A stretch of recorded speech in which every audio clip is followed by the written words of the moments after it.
Hello everyone, welcome back, and we are looking for a new topic right now, that is system of linear equation. And we have discussed few terminologies about system of linear equation, and some of them was on this slide. Let me show you.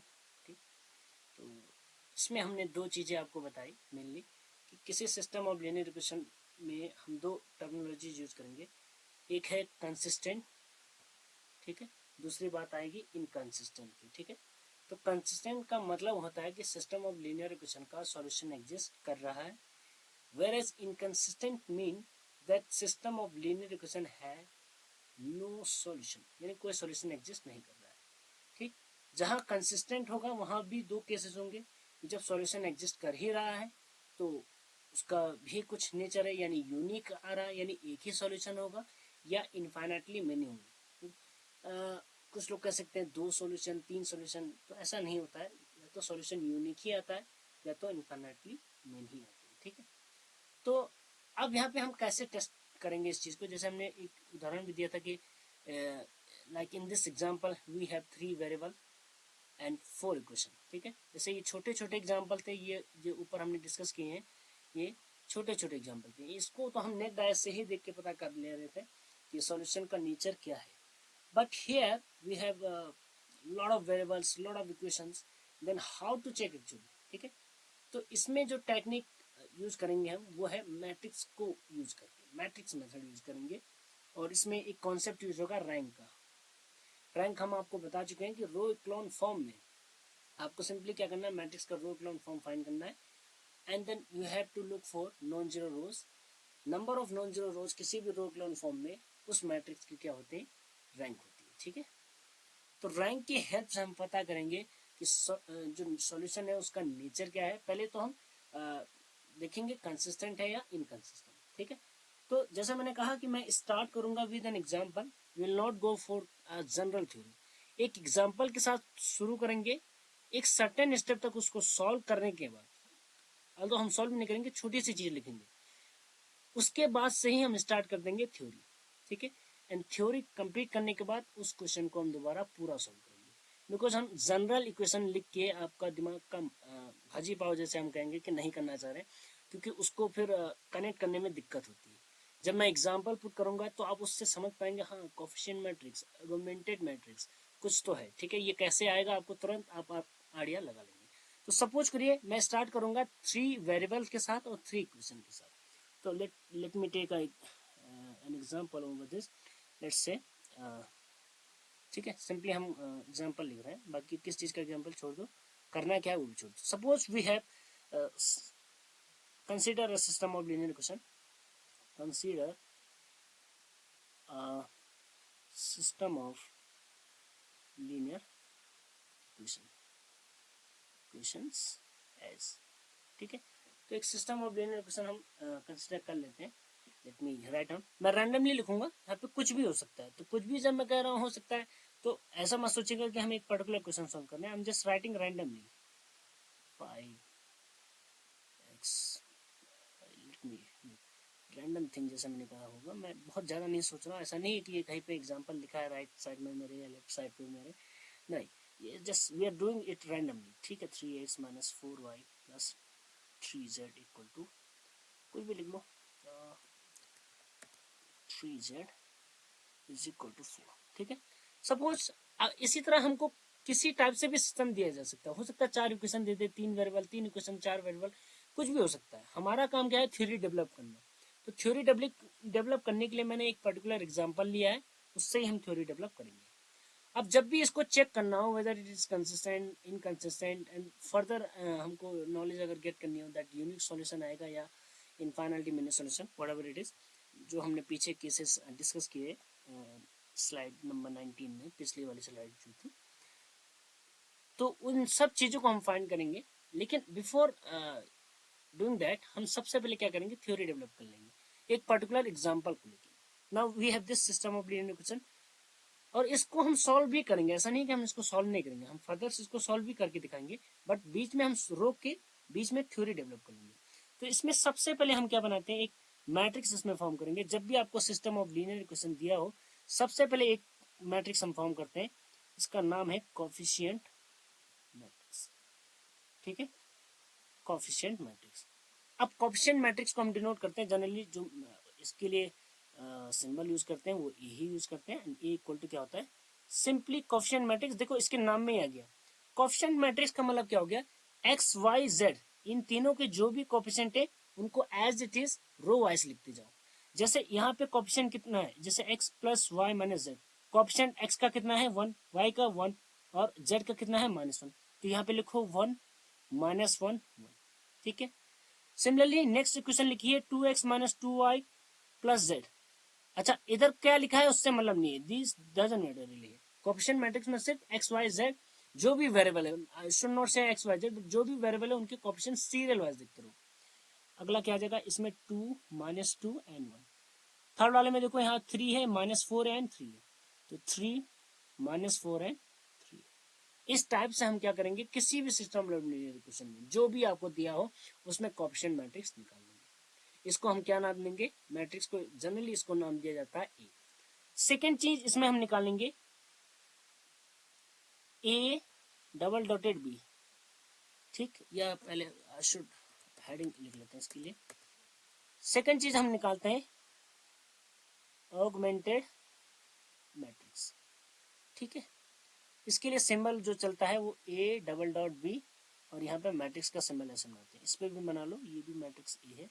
ठीक है, तो इसके लिए कैसे लिखेंगे, कुछ नहीं, यानी इसमें तो देखो इसमें भी सीधे सीधे कह रहा है कि ए को लिखो ही लिखो, तो ए को लिख ही लो फिर भाई, ए लिखा हुआ ना यहाँ पे, तो यानी ए मैट्रिक्स को लिखना ही लिखना है, यानी कोफिशिएंट मैट्रिक्स को लिखना ही है।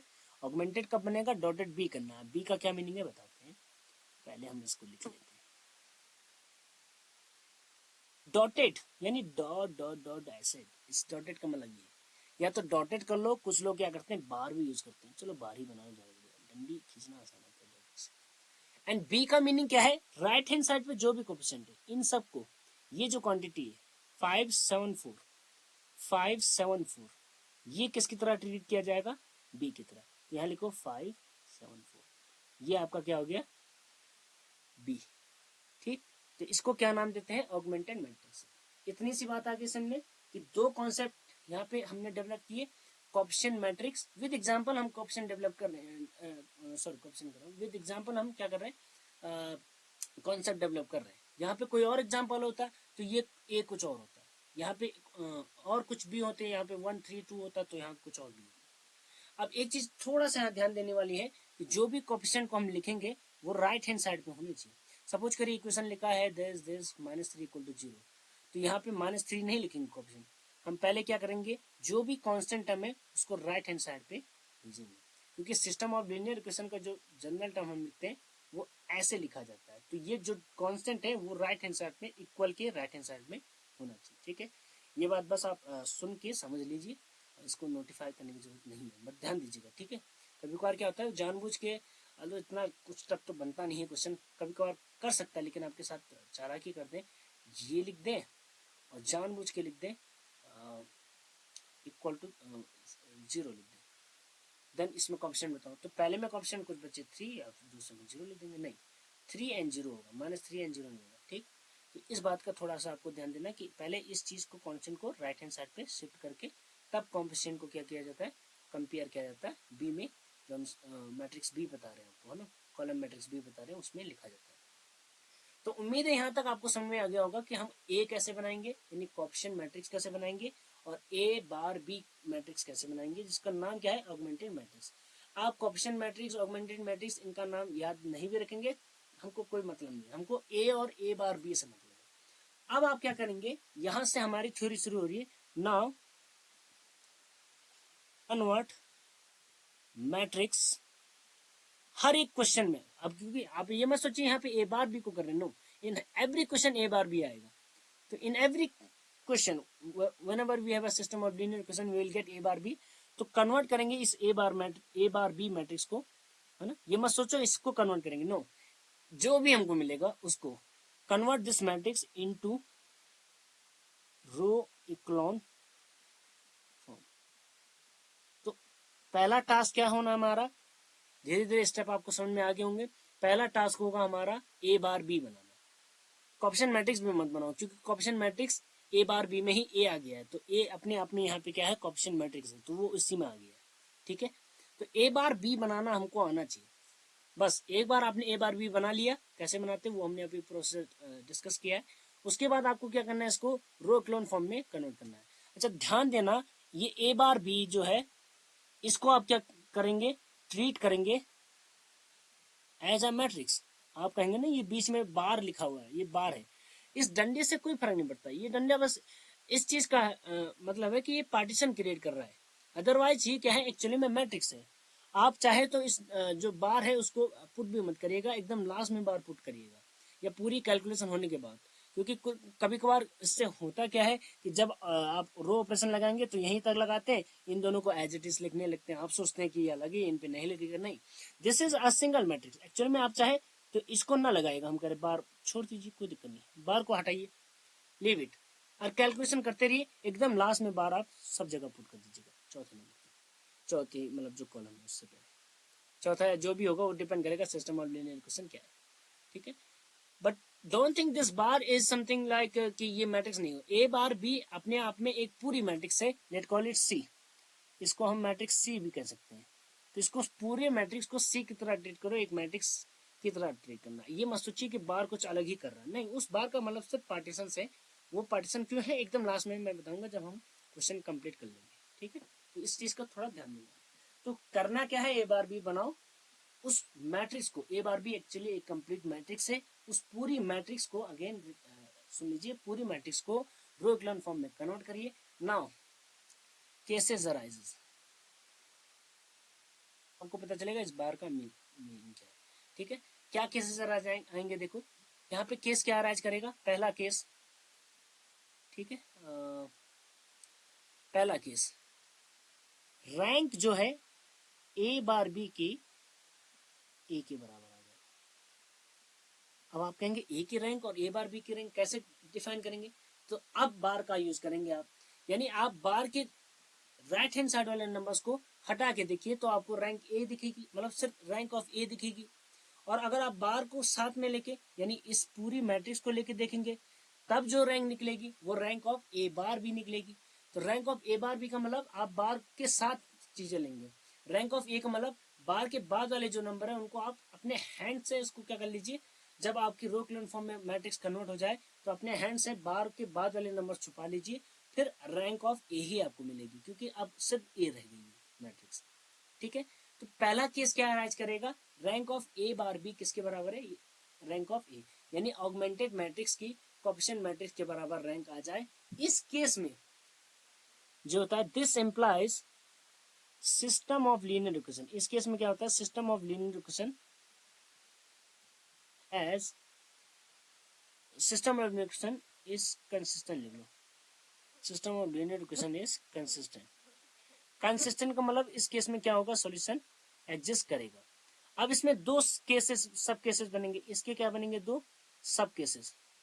पहला सब केस, भाई रैंक बराबर हो, तो रैंक बराबर ही है अभी भी, कोई दिक्कत नहीं, क्योंकि भाई इसी के सब केसेस है।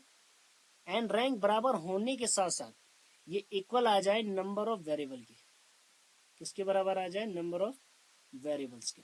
नंबर ऑफ वेरिएबल्स जैसे इस वाले क्वेश्चन में कितने हैं, वेरिएबल मतलब जिन जिनको निकालना है, कौन कौन निकालना है, एक्स वाई जेड, तो 3 वेरिएबल है। तो यहाँ 3 मत लिख देना, क्योंकि हम यहाँ पे थ्योरी जनरल डेवलप कर रहे हैं।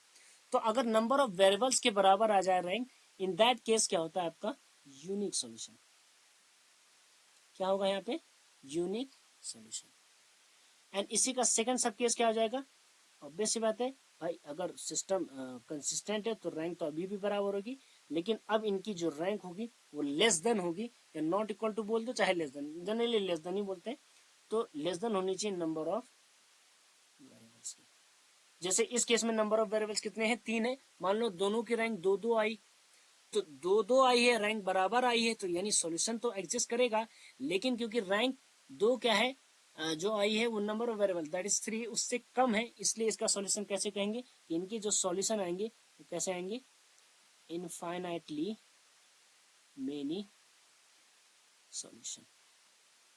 ठीक है, तो इसमें हो गया सेकेंड हम अब हमारा एक ही केस छूटा है इनकंसिस्टेंट। इनकंसिस्टेंट कब होगा, तो आप समझ ही गए होंगे, जब रैंक बराबर थी तब कंसिस्टेंट था, जब रैंक बराबर नहीं आएगी दोनों की तो उस केस में क्या बोलेंगे, this implies system of linear equation, system of linear equation is inconsistent. और इनकंसिस्टेंट में कोई सब केसेस नहीं आते हैं ना, इनकंसिस्टेंट का सीधे मीनिंग हो गया this implies no solution, no solution exist.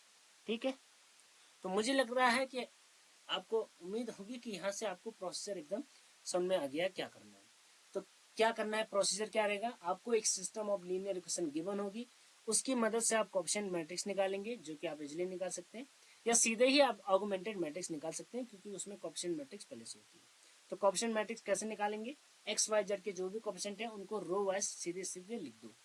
ठीक है, जैसे पहले में लिखा हुआ x plus y minus z, यानी एक्स का कोएफिशिएंट 1 है तो 1 लिखा, वाई का 1 है तो माइनस, सॉरी यहाँ थोड़ा गड़बड़ हो गया है, ये आई थिंक रॉन्ग लिखा है हमने। ठीक है, this two numbers are wrong. ठीक है, this must be 1 and this must be -1 similarly है। ठीक है, ये दो नंबर हमने गलती से गलत लिख दिए हैं। Let me make it 1 and this -2। ठीक है, अब उम्मीद करता हूँ सही होंगे। ठीक है, और यहाँ पे 2 लिखा हुआ है। ठीक है, don't get confuse, it is 2 actually. ठीक, तो यहाँ पे क्या करना है, सबसे पहले कोएफिशिएंट मैट्रिक्स बनानी, जो कि आप इजीली बना लेंगे, हमने प्रोसेसर बता दिया। एक बार पुट करिए, बार मतलब पार्टीशन, वो शिफ्ट शो कर रहा है, अब पार्टीशन का यूज आगे है आपने देख लिया है। और उसके बाद क्या लिखेंगे, जो राइट हैंड साइड पे आपके कोएफिशिएंट है उनको लिख देंगे 574, जैसे यहाँ पे इस एग्जांपल में किया है। ठीक है, अभी क्वेश्चन चेंज होगा तो ऑब्वियस बात है ये सारी चीजें चेंज होंगी। उसके बाद हमको क्या करना है कि जो हमारा ऑगमेंटेड मैट्रिक्स या ए बार बी जो मिल जाएगा, इसमें बार को पहले तो मैं तो रिकमेंड करूंगा कि पहले पहले ही मत लगाया करो, 574 लिखो। जैसे मैं कह रहा हूँ कि आप जब भी ऑगमेंटेड मैट्रिक्स लिखे तो आप ऐसे लिखें, ये हटा के लिखें, ऐसे लिखिए, कोई दिक्कत नहीं। ठीक है, और पहले इसको किस में कन्वर्ट कर लो, हमने कहा इसको किस में कन्वर्ट कर लो, रो इक्लोन फॉर्म में कन्वर्ट कर लेना। जब रो इक्लोन फॉर्म में कन्वर्ट कर लोगे तब सब जगह, ठीक है, ठीक है, सब जगह जो आपकी बी मैट्रिक्स होती है उसके जस्ट पहले क्या कर लीजिएगा, बार पुट कर लीजिएगा, क्योंकि अब उस बार की जरूरत पड़ने वाली है।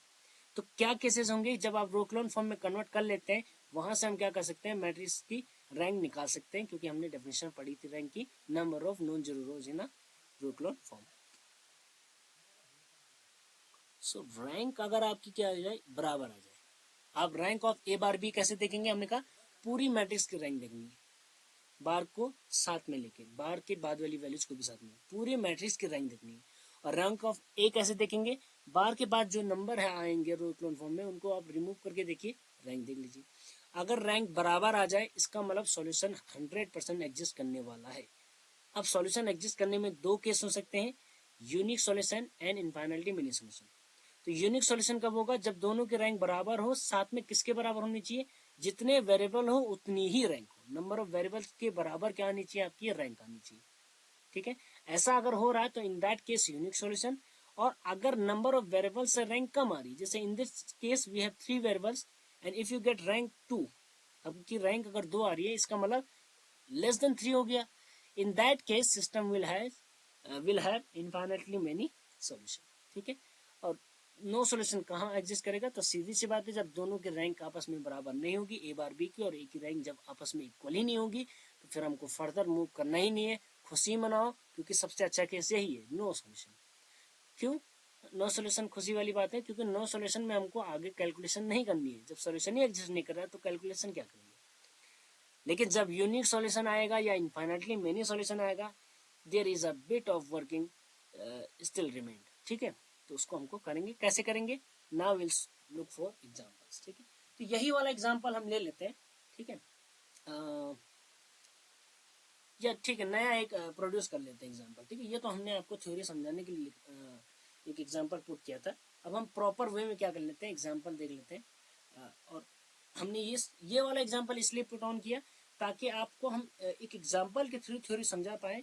नहीं तो हवा में कोएफिशिएंट मैट्रिक्स बनेगी, ऑगमेंटेड मैट्रिक्स भी हवा में, यहाँ बन के दिख रही है आपको कि हाँ कैसे बनाएंगे, फिर ये थ्योरी जो हम लिखेंगे रो ए बार बी, तो वो फिर हवा में ही चलती है, यहाँ आपको लिखाई दे दिया, मतलब दिया, मतलब लिखा हुआ दिख रहा है, तो उसकी वजह से आप कनेक्ट कर पा रहे हैं। ठीक है, तो अब हम प्रॉपरली एग्जांपल ले लेते हैं। और ऐसा मत सोचिए कि इसको नहीं सॉल्व कर सकते, इसको भी कर सकते हैं, बट ठीक है, लेट स्टार्ट फर्स्ट, ठीक है, क्योंकि इसको लिखने के लिए फिर हमको कॉपी करना पड़ेगा, that's what I don't want actually, ठीक है। तो क्वेश्चन हम लिख रहे हैं अब, ठीक है। चेक दी, क्वेश्चन इस टाइप से आता है, चेक दी कंसिस्टेंसी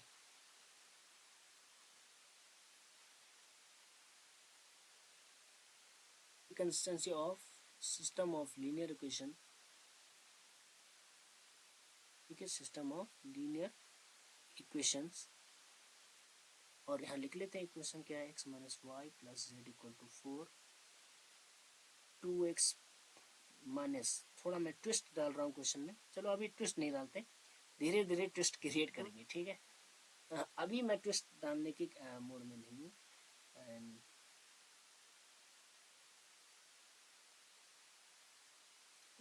एकदम बेसिक सा क्वेश्चन मैं ले रहा हूँ, ठीक है। इस सिस्टम और लीनियर इक्वेशन की कंसिस्टेंसी चेक करनी है। अगर सिर्फ इतना कहा जाए तो आपको सिर्फ चेक करना है कि यूनिक सॉल्यूशन है, नो सॉल्यूशन है, इनफाइनाइट सॉल्यूशन। लेकिन फर्दर क्वेश्चन इसमें ऐड अप क्या कर दिया जाता है, एंड इफ फाउंड कंसिस्टेंट, ये लिख दिया जाता है कि अगर कंसिस्टेंट मिल जाए आपको,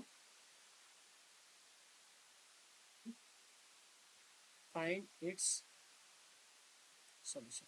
तब वो कहता है कि अगर कंसिस्टेंट मिल जाए तो इसका सॉल्यूशन भी निकाल ही लो। कहने का मतलब है आपको पता अगर चल जाए कि सुई कहाँ गिरी है तो उसको सुई को ढूंढ भी लो, ठीक है, वही बात है। तो लेट स्टार्ट रिव्यू, ठीक है। तो प्रोसीजर हमने आपको बता ही दिया है। पहले तो आप क्या करेंगे, चाहो तो इन इक्वेशन को दोबारा लिख लेना, मैं यहाँ नहीं लिखने वाला हूँ, इतना टाइम वेस्ट नहीं करेंगे, सीधे हम काम करेंगे। तो हम लिखेंगे कि भैया हमारे पास कोएफिशिएंट मैट्रिक्स क्या है। ये भी चाहे तो आप ना लिखना चाहे तो ना लिखें, बट मैं फिर भी लिख रहा हूँ, ए इक्वल टू क्या आ जाएगा, तो कोएफिशिएंट मैट्रिक्स यहाँ देखो 1 -1 1, अच्छा ये पीछे वाले ऑलमोस्ट आ गया, ठीक है। अगले में देखो यहाँ 2 लिखा है, 2, y का कोएफिशिएंट यहाँ कितना है, -1 है, और यहाँ पे कितना है, 1 है। सिमिलरली 3 इक्वेशन में, थर्ड में 1 1 -1 1 1 एंड -1, ठीक है, ये कोएफिशिएंट मैट्रिक्स। दूसरी चीज क्या बनानी है आपको, ऑगमेंटेड मैट्रिक्स बनानी है, हमने कहा था। तो ऑगमेंटेड मैट्रिक्स में हम ए को ही बनाते हैं, 1 -1 1, 2 -1 1 1 1 -1, और एक बार पुट करते हैं। तो मैंने कहा था बार चाहे पुट करो चाहे ना करो, मैं फिलहाल के लिए चलो पुट कर लेता हूँ, और बी की वैल्यू यहाँ रखते हैं, बी मतलब यहाँ जो लिखे हुए राइट हैंड साइड पे होने चाहिए, ध्यान देना 4 3 2, ठीक है। तो ऑगमेंटेड मैट्रिक्स हमको, और इसको हमने लिखा ए बार बी, ठीक है। अब यहीं से हमारी कैलकुलेशन क्या हो जाएगी, शुरू हो जाएगी। आप अपनी सुविधा के लिए क्या कर सकते हैं, इस जो बार को हमने लिखा है इस बार को हटा के लिख सकते हैं। क्यों, क्योंकि इससे कहीं का आपको कंफ्यूजन ना हो कि आप रो कॉलम फॉर्म में कन्वर्ट करने जा रहे हो और आप क्या करें, बार के उधर कैलकुलेशन, कुछ बच्चे ऐसे करते हैं कैलकुलेशन बार के राइट हैंड साइड पे करते ही नहीं, तो मैंने बार ही हटा दिया फिलहाल के लिए, ठीक है, या एकदम हल्के से लिख लेते हैं, ठीक है। अगले स्टेप में मैं वो भी हटा दूंगा, हल्के से लिखा हुआ, ठीक है। हम बार एकदम लास्ट में पुट करेंगे, ठीक है।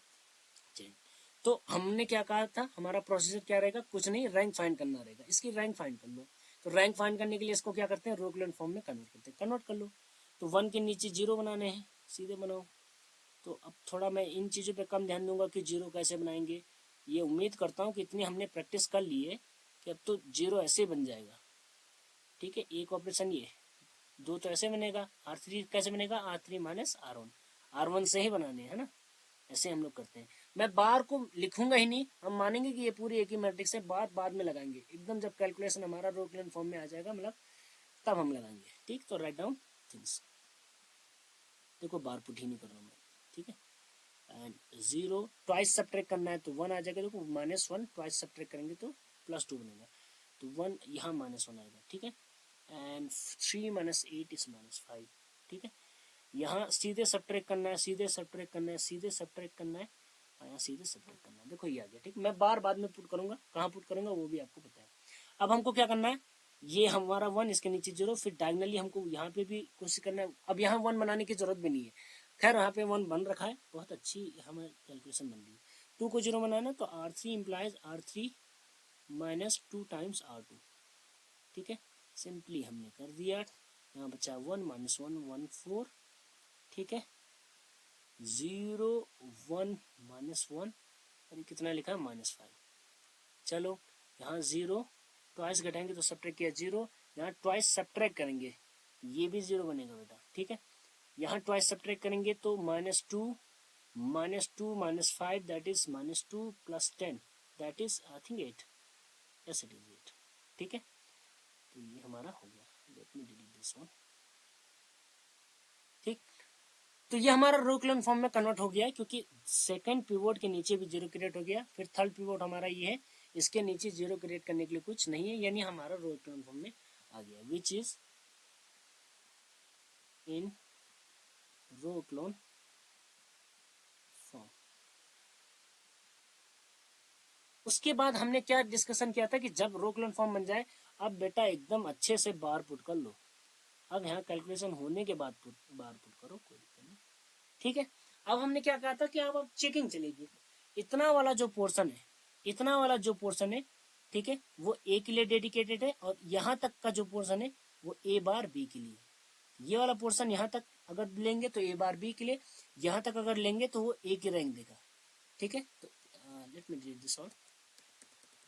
तो यहाँ तक जो रैंक आएगी वो रैंक ऑफ ए आएगी, और यहाँ से लेके यहाँ तक अगर मैं एंड अप करूंगा तो यहाँ तक जो रैंक आएगी rank of A bar B आएगी, क्योंकि यहाँ तक बार है, ठीक है। तो अब चेक करते हैं rank of now, rank of A कितनी है बताओ। तो रैंक ऑफ ए करने के लिए इस वाले पोर्शन को मत देखो, बार के सिर्फ इस वाले पोर्शन को देखो, रैंक ऑफ ए कितनी है। तो यहाँ पे गौर करो, 1 2 3 रैंक कितनी आ रही है, 1 2, सिर्फ 2 ही आ रही, 3 नहीं आ रही। देखो ध्यान देना, ए को जब देखने, ए वाले के लिए ये वाली चीज को नहीं देखना हमको, ये ए का पोर्शन नहीं है। अब देखो रैंक कितनी है, तो रैंक कितनी है ए की, 2 है। ओ लकली 2 है। मैंने कोशिश की थी कि सिस्टम ऑफ लीनियर को ऐसे रखूं कि यूनिक सॉल्यूशन आ जाए, बट लकली ये रैंक 2 आ रही है, ठीक है। और अगर मुझे rank of A bar B देखना है, तो rank of A bar B देखने के लिए, rank of A bar B देखने के लिए अब पूरी मैट्रिक्स को लो, इस बार को हटा के चाहो देखना चाहो तो बार को हटा के देख लो, ठीक है, बार को हटा के देखो, ये पूरा rank of A bar B आएगा। तो कितने आएंगे, नॉन जीरो रोज, पहली भी नॉन जीरो, दूसरी भी, तीसरी नॉन जीरो रो बन गई इस 8 के कारण। अगर सिर्फ यहाँ तक लेते तो ये 0 रो थी, लेकिन यहाँ तक आपका क्या बन रहा है, ये भी नॉन जीरो रो। तो ए बार बी की जो रैंक आ रही है वो कितनी आ रही है, 3, ठीक। तो रैंक ऑफ ए कितनी आ रही है, 2 आ रही है, rank of A bar B कितनी आ रही है, 3 आ रही है। तो क्या इसका मतलब क्या होगा, मतलब क्या हुआ, रैंक ऑफ ए किसके बराबर नहीं आया, ए बार बी के बराबर नहीं आया। और जब बराबर नहीं आता, this implies no solution, system का क्या है, कोई भी सॉल्यूशन नहीं है। ऊपर लिखा था कि बेटा अगर कंसिस्टेंट मिले तो सॉल्यूशन ही एग्जिस्ट नहीं कर रहा, मतलब इनकंसिस्टेंट हुआ, ये सीधी सी बात है। सॉल्यूशन ही जब एग्जिस्ट नहीं कर रहा है तो कंसिस्टेंट कहाँ से होगा, इनकंसिस्टेंट होगा। तो सॉल्यूशन फाइंड करने की अब जरूरत है नहीं, ठीक है। यहीं पे हम अपना आंसर रोक देंगे। Let me see whether there is any kind of calculation mistake, and मैं उम्मीद कर रहा हूँ कि ऐसी कोई मिस्टेक है नहीं, ठीक है। लेट मी सी दिस, ठीक है। 1 - 1 0 एंड 1 -2 हो जाएगा यहाँ पे, -1 minus, okay, I think it is correct, ठीक है, कोई दिक्कत इसमें नहीं है, ठीक है, everything is good I think, ठीक है, कोई दिक्कत नहीं। तो ओके, ठीक है, मैं एक बार और देख लेता हूँ, मैं मैट्रिक्स को देख के देखता हूँ कि whether there is any kind of mistake or not, ठीक है। So I think it is all correct, इसमें कुछ दिक्कत मुझे तो नहीं लग रही है, एंड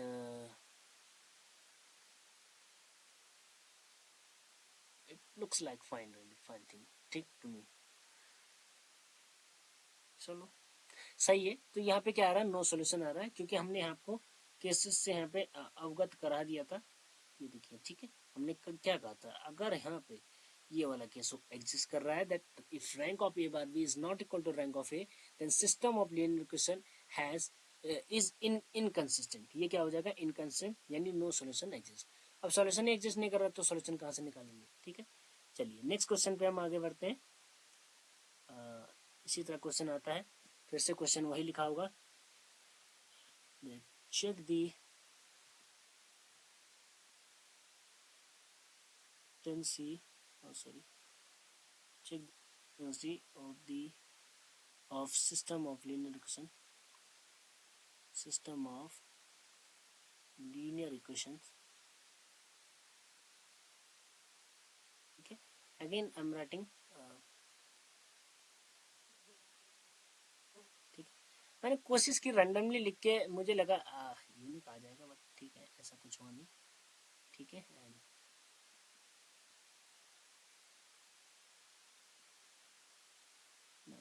ठीक है. एंड अगेन इसमें क्या लिखा रहता है, and if found consistent, then लिखा रहता है फाइंड सोल्यूशन. ठीक है, इसी टाइप का क्वेश्चन आता है. तो इसमें हमको ये दिया है, थोड़ा सा फास्ट कैलकुलेशन करेंगे क्योंकि हम एक क्वेश्चन कर चुके हैं. अब हम थोड़ा सा फास्ट कैलकुलेशन, तो सीधे हमारा क्या रहेगा इसमें मोटिव, मैं सीधे अब ए बार बी निकालूंगा. ठीक है, आप थोड़ा सा प्रोसीजर से इसको लिखिएगा, जैसे पिछला वाला क्वेश्चन हमने किया है प्रोसीजर से, एकदम डिट्टो प्रोसीजर से उस चीज़ को करिएगा जैसे ये किया है, थोड़ा अच्छे से लिख लीजिएगा. लेकिन इस बार थोड़ा हम टाइम बचाने के लिए ए बार बी सीधे लिखेंगे. तो ए बार बी लिखना शुरू करिए और इसका क्या करेंगे, रोक्लोन फॉर्म में कन्वर्ट कर लीजिए सीधे. ठीक है, मैं बार पुट नहीं करूंगा, ध्यान दीजिएगा, सिर्फ ए लिखते हैं पहले. ए में क्या आएगा, पहले में 1 2 -1, दूसरे में 2 -1 1, तीसरे में 3 -4 3. इस बार मैंने कोशिश उसे अभी भी क्वेश्चन नहीं किया, रैंडमली पुट किया. मैं उम्मीद कर रहा हूँ यूनिक सॉल्यूशन आ जाएगा, और इनफाइनाइटली मैंने सॉल्यूशन वाला हम जरूर करेंगे भी. चलिए लेट मी पुट बार. अब मैं पुट नहीं करने जा रहा हूँ, यहाँ बार है, आप सोचिए इनविजिबल बार है. ठीक है, बार हम कब लगाएंगे, जब रो इक्विवेलेंट फॉर्म में मैट्रिक्स कन्वर्ट हो जाएगी, सब जगह हम बार लगा देंगे. अभी इसलिए नहीं लगा रहे ताकि कंफ्यूजन न रहे, ऐसा ना हो कि उस बार के चक्कर में आप राइट हैंड साइड वाले पे ऑपरेशन लगाए ना, एलिमेंट्री रो ऑपरेशन. तो लिख लो यहाँ पे 4 5 9. ठीक है, अभी हम बार पुट नहीं कर रहे हैं, this is A bar B. फिर हमारा मोटिव क्या होता है, इसको रो क्लोन फॉर्म में कन्वर्ट करना. तो फटाफट कर लो, 1 से 2 और 3 को 0 बना लेंगे. कोई मुझे तो बहुत ज़्यादा दिक्कत नहीं लिख रही है. R2 में क्या करना पड़ेगा, R2 माइनस 2R1 करना पड़ेगा. ठीक है, R3 में क्या करना पड़ेगा, R3 माइनस 3R1. ठीक, ये काम हम बहुत पहले से करते आ रहे हैं. हमने कहा था पर्पज के साथ कैलकुलेशन करते आ रहे थे हम लोग, हमें याद आ रहा होगा आपको purpose. And now make it 0 0. Twice subtract करना, देन दो जल्दी जल्दी. ट्वाइस सब्ट्रैक्ट करो तो -5, ट्वाइस सब्ट्रैक्ट करोगे तो 3 हो जाएगा, ट्वाइस सब्ट्रैक्ट किया तो -3 आ जाएगा. ठीक है, अब 3 गुना सब्ट्रैक्ट करना, 3 दूनी 6 तो -10. ओके, 3 गुना सब्ट्रैक्ट करना है तो 3 गुना सब्ट्रैक्ट करेंगे तो 6. Okay, not again. ठीक है, आई थिंक इट इज अगेन, क्योंकि ऊपर 5 10 यानी ट्वाइस है, 3 10 ट्वाइस है. एंड चलो देख लेते क्या हो रहा है. ठीक है, I have to change some number इस -4 को. ठीक है, थोड़ा चेंज कर लो क्योंकि मुझे लग रहा है फिर से वही केस अराइज करने वाला है. And it's happening really randomly. Let it be only -y. ठीक है, इसको ओनली -y कर लीजिए. तो -y अगर है तो यहाँ पे -1 कर लीजिए. ठीक है, क्योंकि मुझे उम्मीद है कि ये फिर से क्वेश्चन वैसे ही बन गया जैसे पिछला वाला था. अब थोड़ा चेंज है तो -1 एंड थोड़ा सब्ट्रैक्ट करना है तो -3 -7 हो जाएगा. ठीक, नॉट इज. ठीक है, रिलीफ हो गया. अब ठीक है, मुझे लग रहा है अब कोई दिक्कत नहीं है. ठीक है, तो write down now and okay, उम्मीद है अब सही चीज़ें चल रही है. R3 minus 3R1. ओके, तो अब 6 बनेगा, अब कोई दिक्कत नहीं मुझे लग रही है. 9 में से माइनस करेंगे 3 टाइम्स तो 4 3 ज़ा 12, that is -3. Okay, so I don't think now there is any kind of problem now. ठीक है, अब ये रोक्लेन फॉर्म में आ गया, नहीं आया है. अब इस -5 के नीचे 0 बनाओ. तो जब भी हमने कहा था कोई भी नंबर, एक में नंबर ए हो दूसरे में बी हो तो अपोजिट से गुणा करो. ए वाले को बी से, बी वाले को ए से. तो लिखो भैया, थोड़ा लंबा कैलकुलेशन जाएगा लेकिन लिख लो फिर भी R3. अब सेम साइन है तो सब्ट्रैक्ट करके, तो R3 में 0 क्रिएट करना है तो R3 में -7 लिखा है तो 5 से गुणा करो. 5 R3 और ऊपर 5 लिखा है तो 7 से, और माइनस करके -7 R2. तो 5 से 7 0 कैसे बनता है कि भाई 7 को 5 से, 5 को 7 से मल्टीप्लाई करो एंड देन सब्ट्रैक्ट. ठीक है, सब्ट्रैक्ट क्यों कर रहे हैं, क्योंकि अपोजिट साइन है, same sign, sorry same sign है इसलिए सब्ट्रैक्ट कर रहे हैं. 0 -5. ठीक है, 3 -3 0 0. अब यहाँ थोड़ा करना पड़ेगा, देखो 6 का 5 टाइम्स करेंगे -7 टाइम्स 3, 30 -21 कितना आता है 9. चलो 9 लिख लो. एंड नेक्स्ट आपका है -3 का 5 times -7 times R2, that is R2 this, that is 15 plus 21, this will be 6. ठीक है, चलिए नहीं है, खत्म, वेरी लिखी, ठीक है। चलिए, जब कैलकुलेशन ज़्यादा ना रहे तो इस टाइप की थोड़ा सा लॉन्ग कैलकुलेशन आप कर लीजिए। तो क्या ये रो कॉलम फॉर्म में आ गया है, देखते हैं। देखो डायगोनल के नीचे देखो दोनों जीरो बन गए, तीसरा डायगोनल ये था हमारा, इसके नीचे जीरो बनाने के लिए चौथी रो है ही नहीं, यानी आप लिखेंगे विच इज इन रो इक्लोन, ठीक है। तो आप क्या करेंगे, कंसिस्टेंसी चेक करने के लिए क्या करेंगे, रैंक ऑफ ए और rank of A bar B निकालेंगे। तो अब बार पुट कर लो, अब यहाँ बार अब कर लो पुट, पहले मत क्या करो, पहले में कहीं गलती से बच्चे छोड़ देते, फिर बार के उधर कैलकुलेशन नहीं करते। अब बार पुट कर लो, अब मैं बहुत खुश हूँ, बार पुट कर लो, ठीक है ना। रैंक ऑफ ए ध्यान देना, यहाँ से लेके यहाँ तक ए था, है ना, ये देख लो।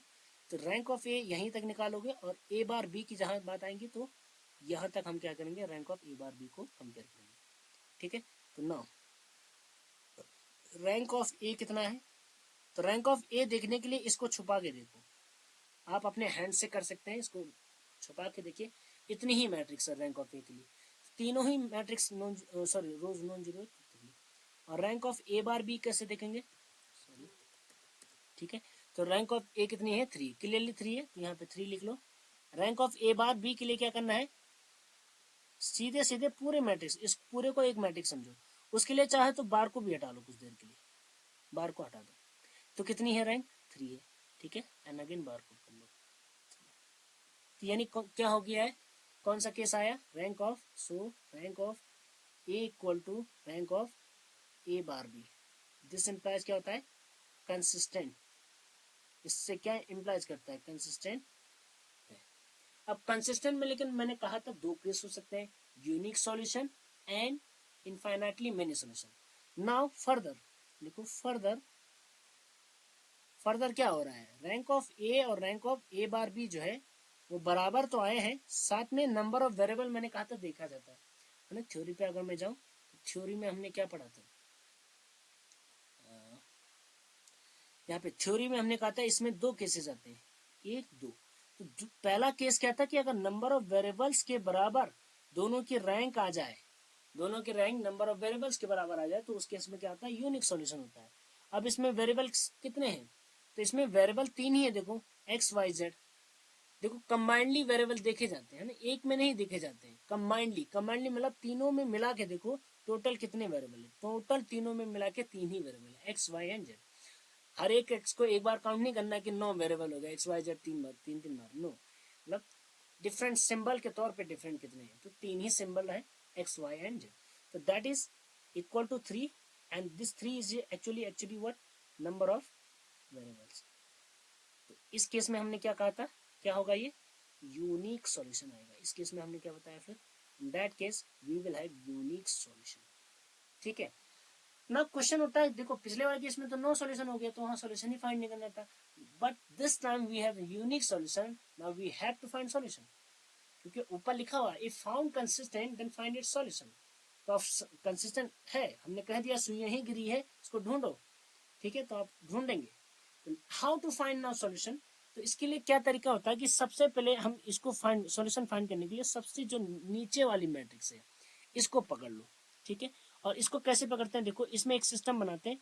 अच्छा मैंने आपको बता दिया है ए क्या होता है, बी क्या होता है, ए हमने बताया कोएफिशिएंट मैट्रिक्स, और बी मैंने बताया था, बी आपका जो बनता है वो मैंने बताया था कि ए बार बी हम कह रहे हैं, तो बी क्या होता है, ये पीछे का जो आपका पार्ट है, इस कॉलम मैट्रिक्स को हम बी कहते हैं। तो अब आपको क्या करना है, एक सिस्टम बनाना है। नाउ आपको क्या सिस्टम बनाना है, A X equal to B system बनाना है, ठीक है। यहाँ पे जो एक्स है, वेयर ए आपका क्या, एक ऑप्शन मैट्रिक्स मतलब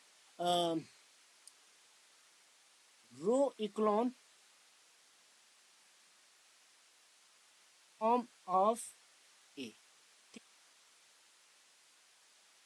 एक्स एक्चुअली में क्या है आपका, एक्स वाई जेड है, जिनको आप फाइंड आउट कर रहे हैं, एक्स की जगह क्या है एक्चुअली में, एक्स वाई जेड, ये कैपिटल एक्स है, ये बाकी सारी स्मॉल एक्स है, ठीक। एंड बी क्या है तुम्हारा, बी का मतलब हो गया again row echelon form of,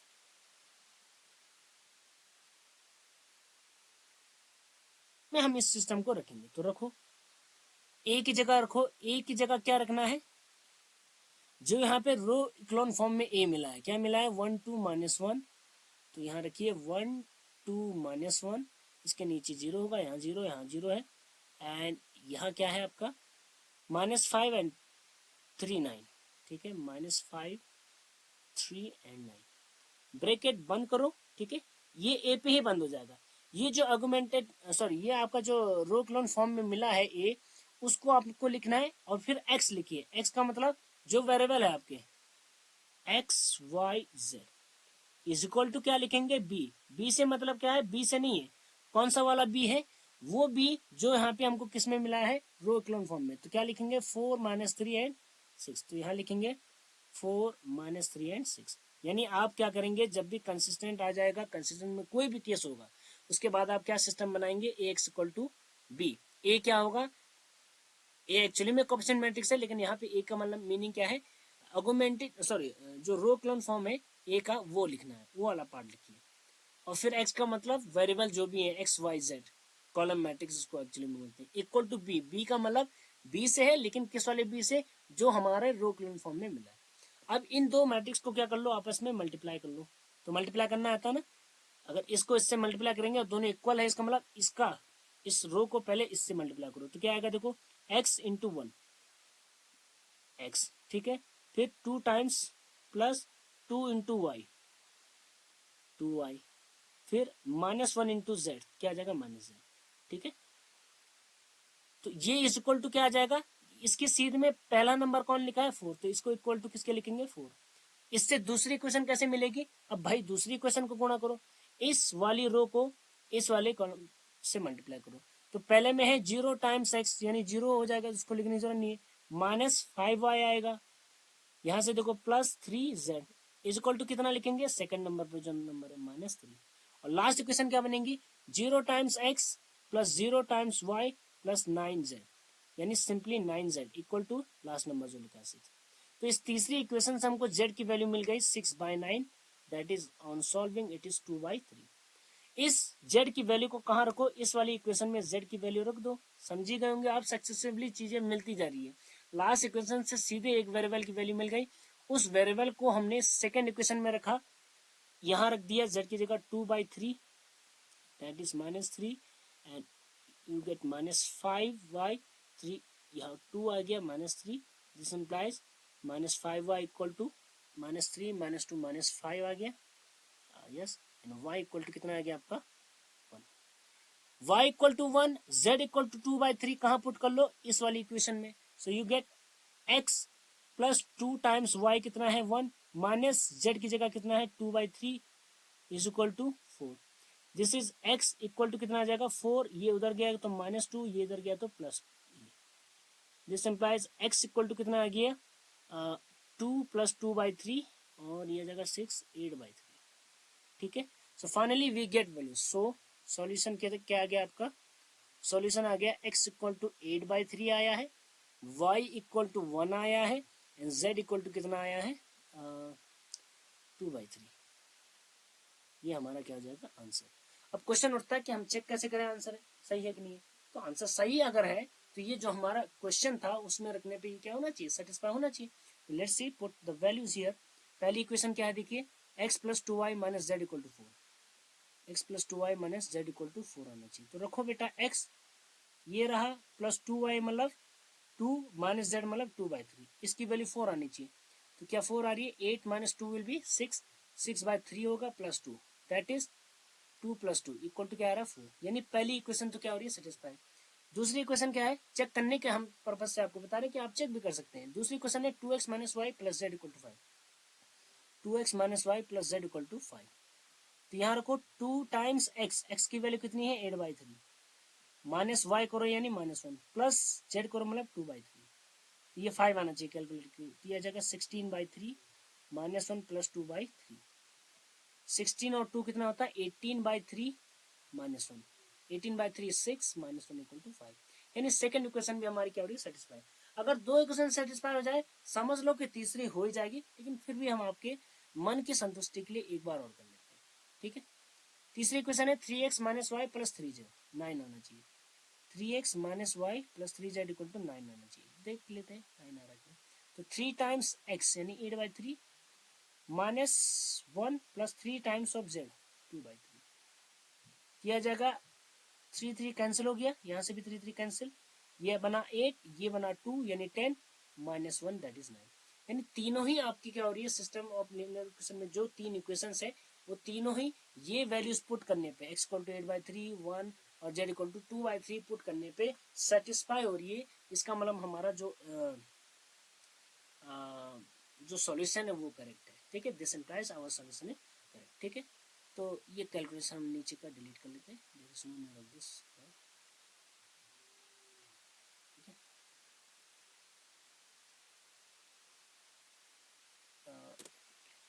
ठीक, तो आप यहाँ पे एक नोट करके लिख सकते हैं, नोट डाउन कर लीजिए इसको, note that solution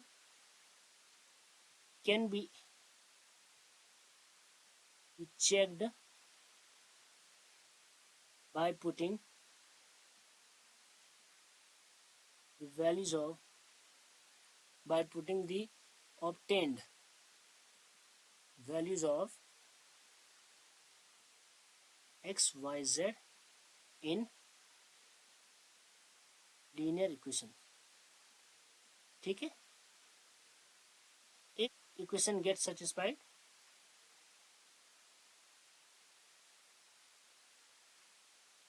our answer is